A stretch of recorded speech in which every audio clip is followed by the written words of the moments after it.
My name is Izabella, and this is my story.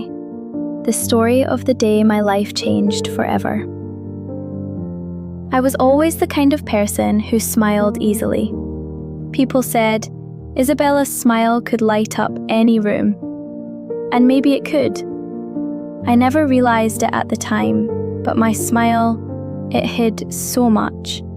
The struggles, the fears, the small insecurities I never shared. But nothing could prepare me for what was about to happen. Adam, my first love. At first, everything was perfect. We laughed together, dreamed together, and I truly believed our love would last forever. I thought I could trust him with everything. My heart, my happiness, my very being. But slowly, tiny cracks started to appear. Small moments of jealousy, sharp words disguised as concern. At first, I brushed them off, told myself it was normal, that love sometimes meant compromise. Then came that evening, the night that changed everything. I was walking home alone, headphones in, listening to my favorite music, feeling the calm of the fading sunset. I remember how peaceful it felt, the city streets empty, the wind brushing against my hair. I had no idea that the shadows behind me were about to become my worst nightmare. In one instant, everything changed. Adam appeared, his face twisted with anger and jealousy. And before I could even react, the acid hit me.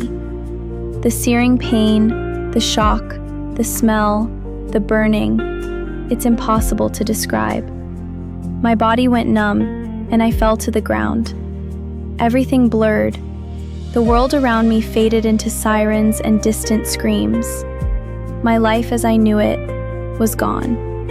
I woke up in a hospital bed, face bandaged, eyes barely open. I didn't recognize myself. I couldn't eat properly. I couldn't speak without pain. I couldn't even look in the mirror without crying. Every reflection was a reminder of what I had lost. My smile, my sense of safety, my identity. I felt broken, shattered in ways I didn't think I could survive. But then, my best friend Sarah came. She took my hand and said, "You are Izabella. This doesn't define you.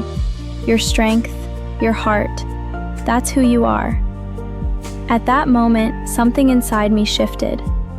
I realized that while my face had been scarred, my spirit could still fight. I didn't have to hide in fear. I didn't have to be a victim forever. Recovery was not easy. Therapy was exhausting. Facing my reflection every day was a battle.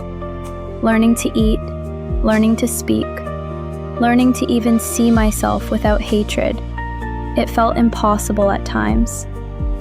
There were nights I cried until I had no tears left. But slowly, I started to reclaim my life. I shared my story online, exposing the horror of what happened, not just for myself, but for others like me. Messages poured in. "You are so brave. You inspire me." Every single one reminded me that pain cannot erase courage. And then came the day I had to face him, Adam, in court. I stood tall, heart pounding, but fearless. The same boy who tried to destroy me, who thought he could take away my life, was powerless in the face of my resolve. I didn't shout. I didn't cry. I simply stood there, and in that moment, I realized that survival wasn't enough.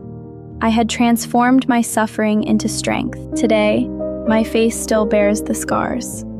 They are permanent reminders of that dark day, but they do not define me.